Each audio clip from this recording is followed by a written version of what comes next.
Hello there, it's midnight and you're watching Nightline with me, Anita. The headlines. Government never denied the rights of opposition MPs, allocation to be distributed directly to the people. And world's largest iceberg begins drifting beyond the Antarctic.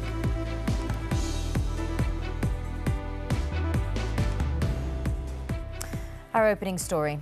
Prime Minister Datuk Seri Anwar Ibrahim stressed that development allocations for states governed by the opposition are still continued, although not given directly to the members of parliament. He explained that the allocation should not be given to leaders who insult and accuse the government with various allegations. Peruntukan kita bagi itu memang lazim daripada awal. Dia katakan kita menafikan hak wakil rakyat, tak betul. Gaji wakil rakyat, allowance wakil rakyat itu kita tak pernah singgung. Peruntukan bagi kawasan kita tambah. Anwar, who was also PKR chief, said this during his winding-up speech at the party's Congress on Sunday. He also slammed the opposition, who often act like they're better than others. He also slammed the opposition, who often act like they're better than others and judge as they like.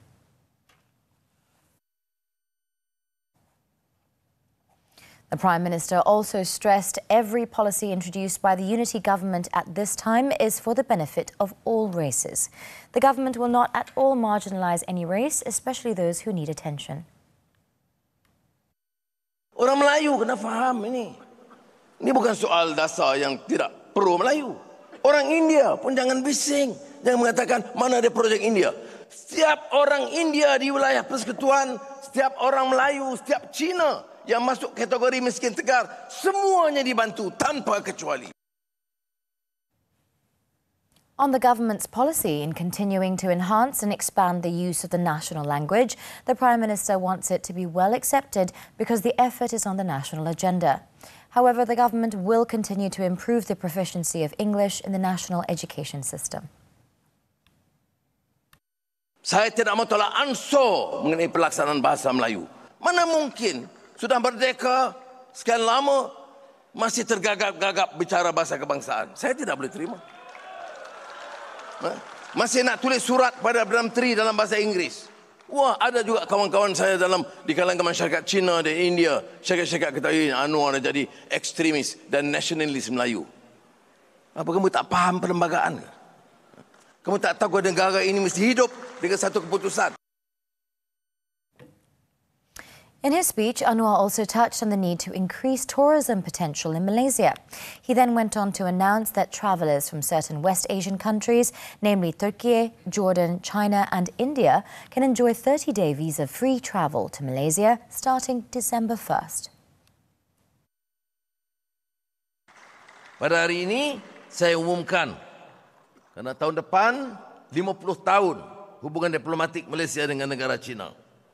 Untuk menyambut semangat strategic partnership dengan negara China, kita mulai 1 Disember ini kita akan berikan tambahan daripada negara Arab dan Turki dan Jordan kemudahan kepada negara rakyat China dan India untuk ke Malaysia,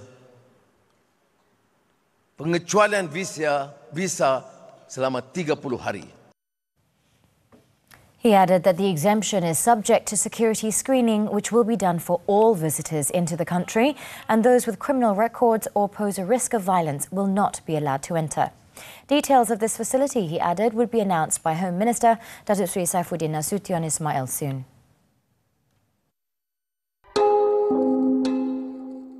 We have decided to offer a reward, 50,000 ringgit. Memasuki hari ke-6, nasib remaja perempuan warga Island Nora Ann Quiring. Kampung ni belum pernah ada kes berlaku, kes besar macam ni kan, kes pelancong hilang. Dan mayat tu dibawa keluar menggunakan helikopter.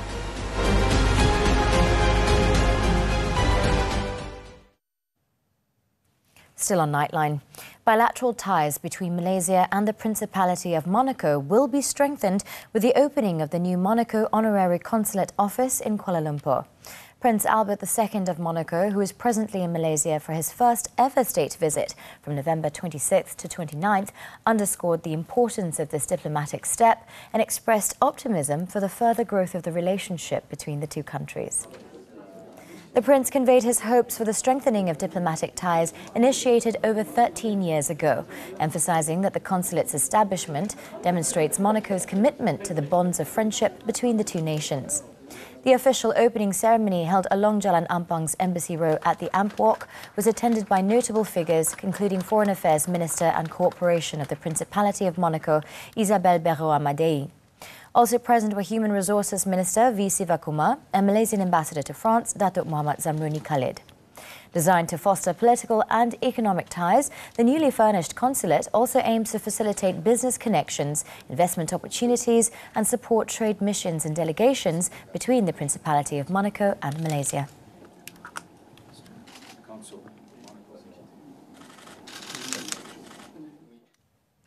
Community Communications Department JCOM Assistant Officer Abdul Wahab Abdul Jalani, who was embroiled in a controversy over an alleged lewd video, has yet to appear before the police to assist with investigations. Inspector General of Police Tan Sri Razaruddin Hussein on Sunday said efforts by authorities to track down the individual have not been successful. According to Razaruddin, police have used various methods, including contacting him, but his mobile phone was switched off.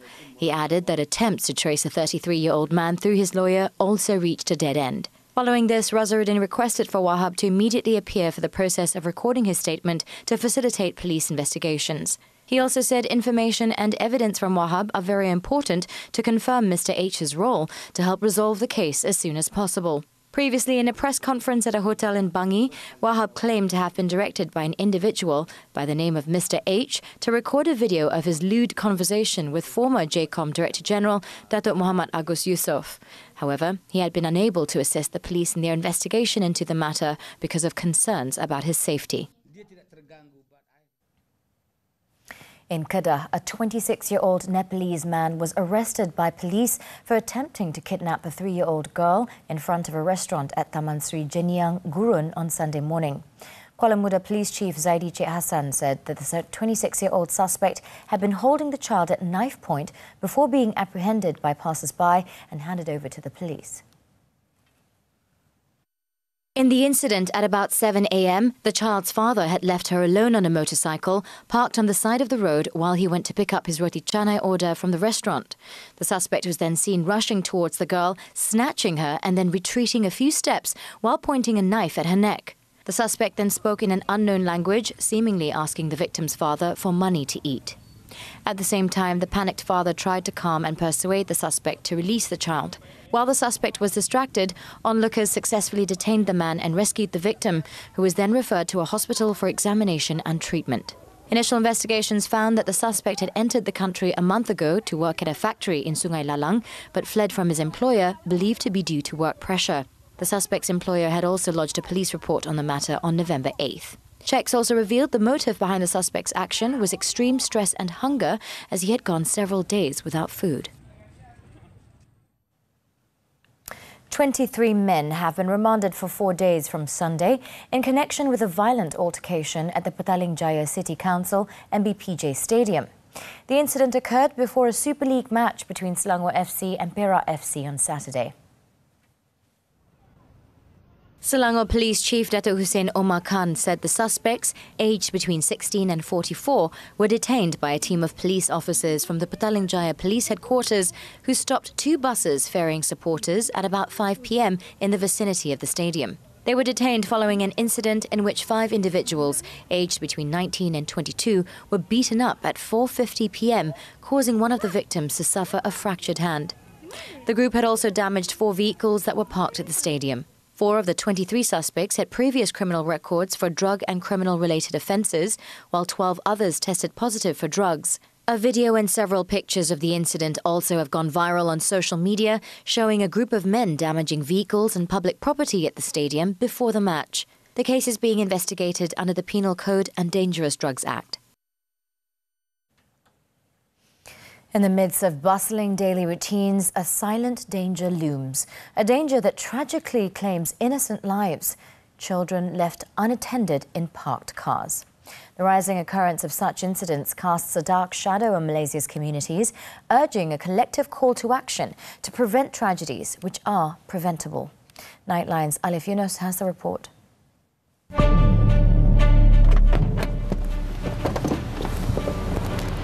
The interior of a car can swiftly become a hazardous environment for young children.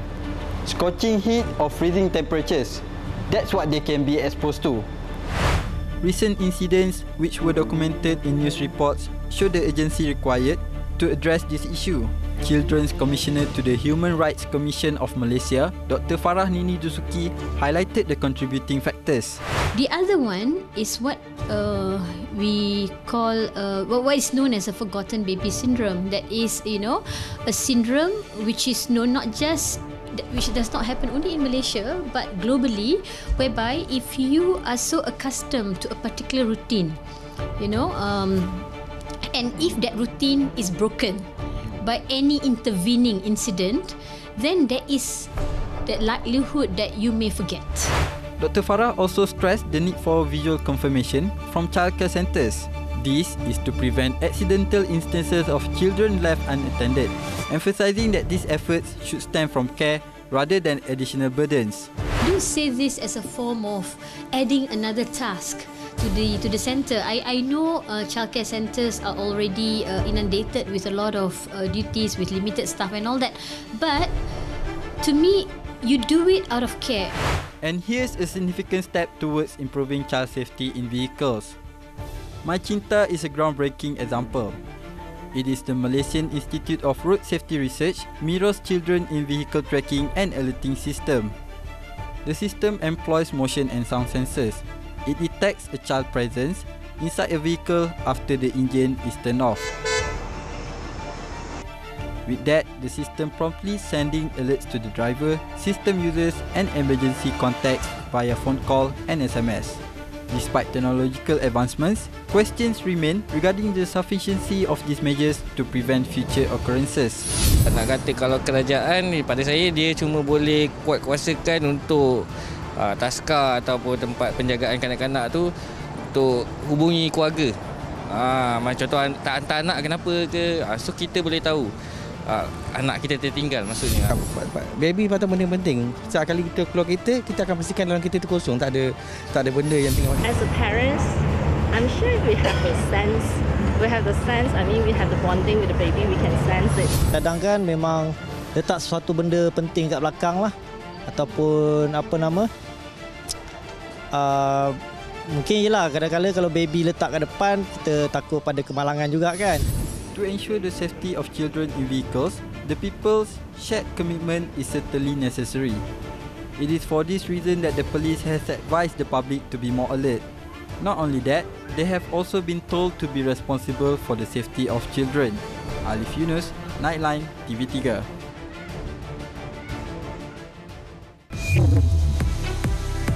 Up next on Nightline, search underway for 13 missing after ship sinks off Greek island. News from the foreign front when we return. Don't go away.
back with news on the foreign front.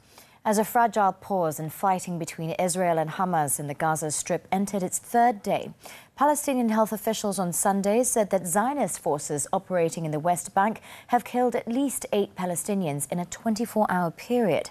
The Palestinian Health Ministry said that 5 Palestinians were killed during a raid in Jenin, while 3 others were killed in separate areas of the West Bank since Saturday morning. According to the Palestinian Red Crescent, the Zionist regime also besieged 2 hospitals as snipers were positioned on roofs and military bulldozers were seen damaging roads and infrastructure.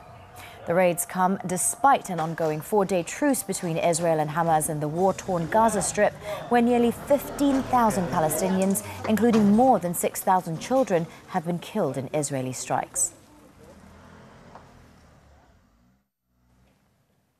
Palestinian hostages were brought to Offa prison on Sunday as Israel prepares to exchange a third group of prisoners in return for hostages held by Hamas. 2 buses containing the prisoners entered the compound gates late afternoon, and heavy security presence could be seen around the prison and accompanying the buses' arrivals. Earlier, 13 Israelis and 4 Thai nationals were released from Gaza in coordination with the International Committee of the Red Cross. As part of the ongoing hostage swap agreement with Hamas, Israel released 39 Palestinians, 6 women and 33 minors from 2 prisons. Under the pause agreement, the hostages will be released in 2 batches over the course of 4 days.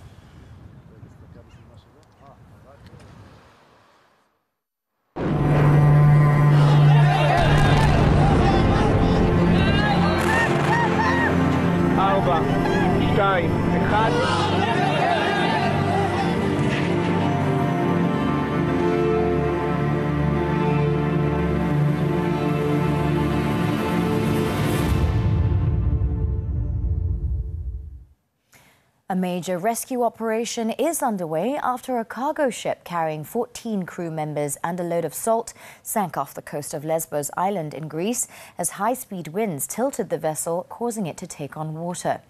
It was reported that the Comoros-flagged ship Raptor, which was travelling from Dhekhela, Egypt to Istanbul, sank 8.3 kilometres southwest of Lesbos early on Sunday. According to the Greek Coast Guard, 5 cargo ships, 3 Coast Guard vessels, Air Force and Navy helicopters, as well as a Navy frigate, have joined the rescue effort to search for the crew members, of whom only 1 has been rescued so far. The fate of the other 13 was not immediately clear. The heavily laden vessel was believed to have taken on water in the hold due to strong waves, causing it to list and sink.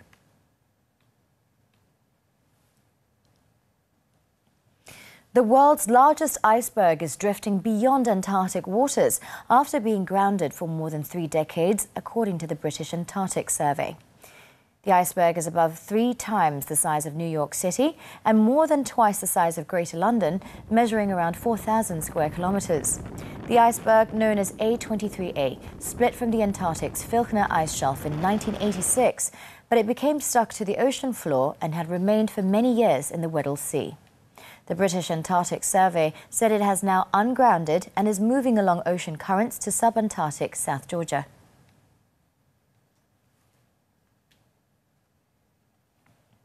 India's military brought in specialised equipment on Sunday as efforts to free 41 trapped workers entered a 3rd week, with digging ongoing in 3 directions after repeated setbacks to the operation. The Indian Air Force said that they were responding with alacrity as they flew in their 3rd load since the partial collapse of the under-construction Silkyara road tunnel in the Himalayan state of Uttarakhand. Rescue officials in the meantime said they called for a superheated plasma cutter to remove a broken giant earth-boring drill and metal blocking the horizontal route before digging will continue by hand. This came after the giant earth-boring machine snapped just 9 meters from breaking through. It was also reported that vertical drilling had begun to dig 89 meters downwards, while work has also begun from the far side of the road tunnel.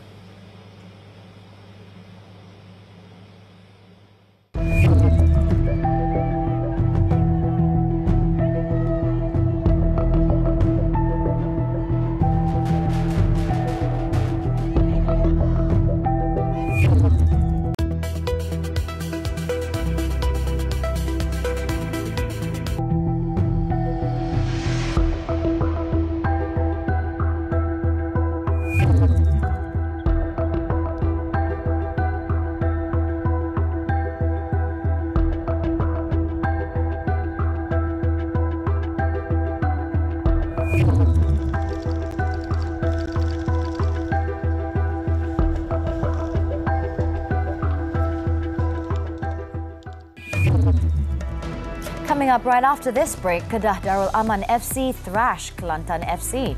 Sports right after this breather. Stay tuned.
We're back with sports news now. Football, the 2023 Super League.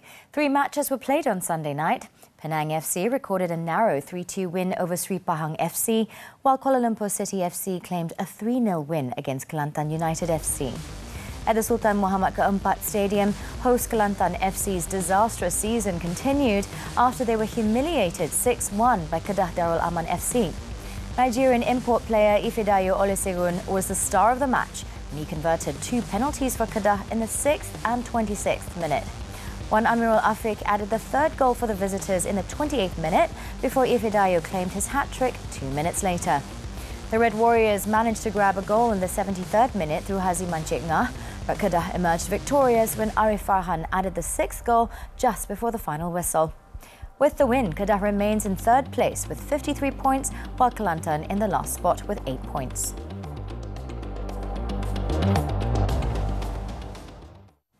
Still on football, the German Bundesliga. Bayer Leverkusen restored their 2-point lead over Bayern Munich at the top of the standings after beating hosts Werder Bremen 3-0. Leverkusen were gifted a 9th-minute lead when Werder defender Olivier Demont tapped a Jonas Hoffmann cross into his own goal. Jeremy Frimpong doubled the visitors' lead after unleashing an unstoppable shot from the edge of the box just before half-time.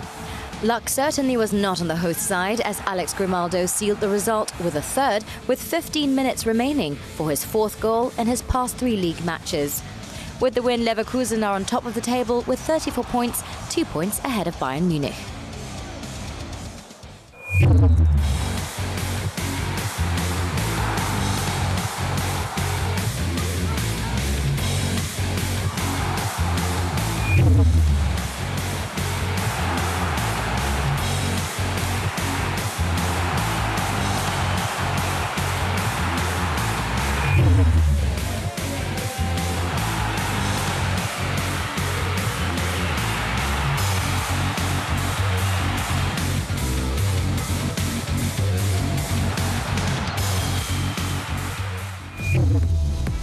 We're going for a quick break. When we return, toddler drowns as monsoon season claims its first victim.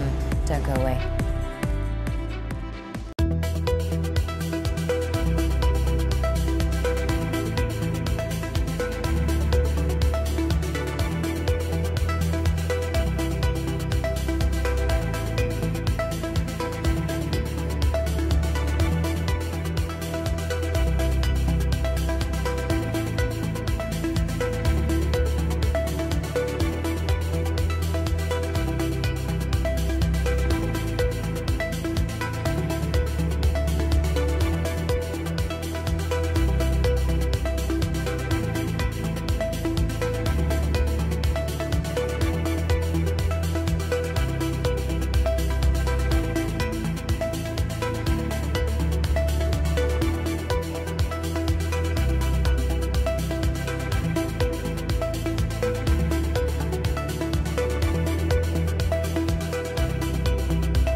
We're back with the news on the local front.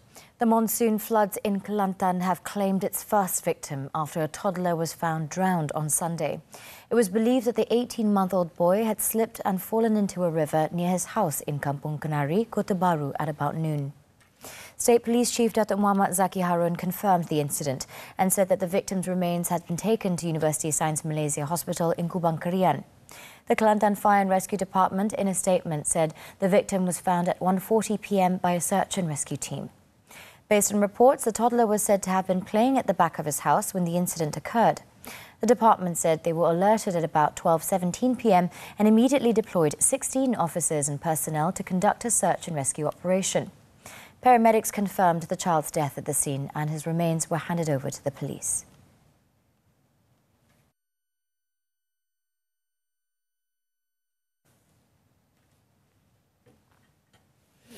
In other news, the body of a 2-year-old boy who was believed to have fallen into a drain at Taman Goodwood, Bukit Palah in Melaka on Saturday has been found. Muhammad Danish Muhammad Faizal's body was found by a member of the public at 9:30 a.m. on Sunday before the authorities were alerted. The victim's body was found floating in a large drain in Taman Desa Baru, Bukit Baru, about 1.3 kilometres from the spot where he was reported to have gone missing. The body was then sent to the Melaka hospital for post-mortem. It was reported that Muhammad Danish and his sibling were playing near the drain while his parents were operating their food stall near the scene of the incident. The victim's parents only realised the boy had gone missing at about 3:30 p.m. and his sibling was also unaware of his whereabouts. It was suspected the boy had fallen into the drain, which was full of water due to heavy rain in the afternoon, as his slippers were found on the grass next to it.